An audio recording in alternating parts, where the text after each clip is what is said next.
ETF index mutual funds నేర్చుకుని stock మార్కెట్లో రాణించాలనుకుంటున్నారా? వెంటనే ఈ నెంబర్కి కాల్ చేయండి. హాయ్ హలో నమస్తే, welcome back to Suman TV. Present మనతో పాటు ఉన్నారు 25 years నుంచి అమెరికాలో ఉంటున్నటువంటి ఎంఎన్సీ ఎగ్జిక్యూటివ్ వీరభద్రరావు గారు. సార్తో మాట్లాడతాం. నమస్తే సార్. నమస్తే అమ్మా. సార్, గత కొద్ది రోజులుగా చూస్తున్నాం మనము రెండు దేశాల మధ్య యుద్ధ మేఘాలు కమ్ముకుంటున్నాయి, అమెరికా అండ్ వెనిజులా. అసలు ఎందుకు అమెరికా వెనిజులా పైన దాడి చేస్తుందంటే రీజన్స్ ఏంటి అంటారు? అసలు ఇందులో రకరకాల రీజన్స్ ఉన్నాయి. First political, economic and regional. Political గురించి నేను మాట్లాడను, ఎందుకంటే అది కొంచెం సెన్సిటివ్ టాపిక్. ఎకనామిక్ వచ్చి వెనజువెలా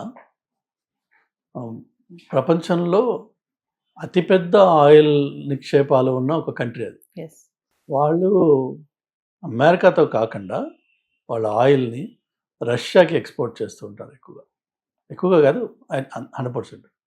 వాళ్ళకి Russia and China backing support ఉంటాయి.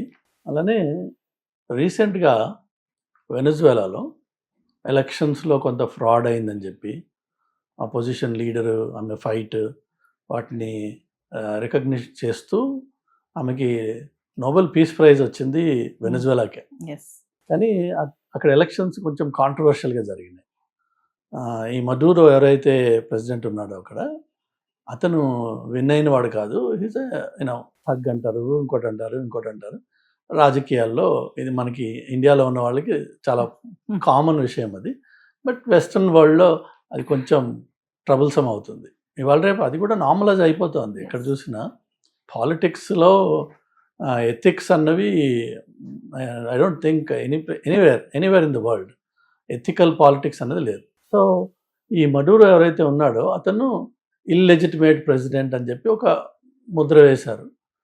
కానీ మెయిన్గా ఏంటంటే దీనికి కారణం నాకు తెలిసినంత మటుకు behind the scenes and in fact first statement Trump చెప్పింది కూడా ఏంటంటే, నేను ఆల్రెడీ ఆయిల్ కంపెనీస్తో మాట్లాడేశాను, స్ట్రైక్కి ముందు స్ట్రైక్కి తర్వాత, and they will take care of the country.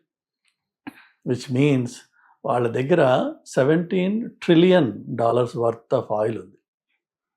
ఆ ఆస్తి, ఆ సొమ్ము, అవి ఏవైతే అసెట్స్ ఉన్నాయో అవి అమెరికాకి కావాలి, అమెరికన్ ఆయిల్ కంపెనీస్కి కావాలి.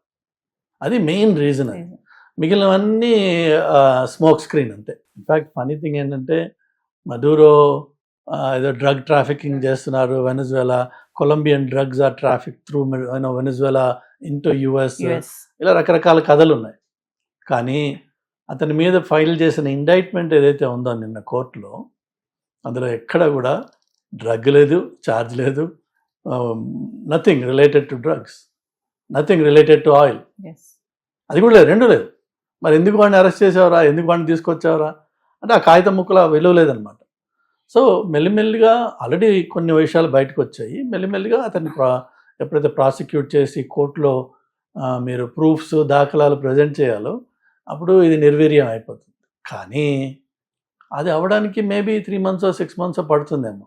ఈలోపు మీరు దాన్ని ఆల్రెడీ డీస్టెబిలైజ్ చేసేసారు కదా. సో ఎవరైతే మన పెట్ ఉంటాడో, ఒకడిని మనం రిమోట్గా కంట్రోల్ చేయగలిగిన ఒక పెట్ని అక్కడ పెట్టి మొత్తం సిచ్యువేషన్ని will take it under control. అది it's purely oil related politics. అది ఒక ఎత్తు. రెండోది వచ్చేసి వార్తల్లో వచ్చేది అనలిస్టులు, పొలిటికల్ అనలిస్టులు, ఫారిన్ పాలసీ అనలిస్ట్ చెప్పేది ఏంటంటే, ఇది ఒక కొత్త శకం మొదలైపోతోంది అంటారు. చూడాలి మనం వెయిట్ చేసి ఏమవుతుందని. ఏంటంటే రష్యా యుక్రెయిన్ని ఆక్యుపై చేసి వాళ్ళని కంట్రోల్ చేసేయాలని చెప్పి, దానికి ముఖ్యమైన కారణం పొలిటికల్గా ఏదో అర్లియర్ యుఎస్ఎస్ఆర్లో Ukraine was part of the Russian regime. అది మళ్ళీ అంతా నేను మళ్ళీ యుఎస్ఎస్ఆర్ని రీబిల్డ్ చేస్తానని చెప్పి ఆయన అంటున్నాడని అది కొంచెం కథ చెప్తూ ఉంటారు. కానీ మెయిన్ రీజన్ ఏంటంటే, యుక్రెయిన్ యాక్చువల్గా మినరల్స్లో one of the richest mineral waste country. అది వాళ్ళ దగ్గర ఉన్న మినరల్స్ వరల్డ్కి మొత్తానికి ఈ రోజున అవసరం ఉన్న మినరల్స్. సో అక్కడ మినరల్ పాలిటిక్స్ తోటి వాళ్ళు అటు వెళ్తున్నారు. వాళ్ళని ఆపేది ఒకే ఒక్కటి ఏంటంటే అమెరికా. సో ఇప్పుడు ఈ దోస్తుల మధ్యలో ఏముంటుందంటే, నువ్వు అటు పో, నేను ఇటు పోతున్నా, నువ్వు ఇటు వచ్చి కెలకద్దు, నేను అటు వచ్చి కెలకను. సో ఇదొక అడ్జస్ట్మెంట్. నెక్స్ట్ మూడవగా స్ట్రాంగ్ ఫోర్స్ ఎవరంటే చైనా. చైనాకి తైవాన్ కావాలి. తైవాన్ని చైనా అటాక్ చేయకుండా ఇన్నాళ్ళు ఆపింది కొంత గొప్ప అమెరికన్ ప్రెషర్. ఇప్పుడు ఇక్కడ వెనజువలాకి చైనా సపోర్ట్, ఇటు నువ్వు ఇది రావద్దు, నీ పని నువ్వు చూసుకో అంటే వాడు తైవాన్కి వెళ్ళి వాడు దాన్ని ఆక్యుపై చేసుకుంటాడు. సో దొంగలు కలిసి ఊళ్ళు పంచుకున్నారని చెప్పి అంటారు కదా. సో కొత్త పాలిటిక్స్ సిచ్యువేషన్ ఏంటంటే మనం అటు వెళ్తున్నాము అని చెప్పి పొలిటికల్ అనలిస్ట్ ఫ్యూచర్ అనాలిసిస్ వేచి చూడాలి. బట్ మోస్ట్ లైక్లీ ఇది అటే వెళ్తోంది. ఇక రెండోది వచ్చేసి ప్రస్తుతం అమెరికాలో గత సంవత్సరం నుంచి ఎలక్షన్స్ కాక ముందు నుంచి క్యాంపెయినింగ్ జరిగింది ఏంటంటే, ఎప్స్టీన్ అని చెప్పి ఒక సెక్స్ ట్రాఫికర్ ఉండేవాడు. అతను సూసైడ్ చేసుకుని జైల్లో చనిపోయాడు.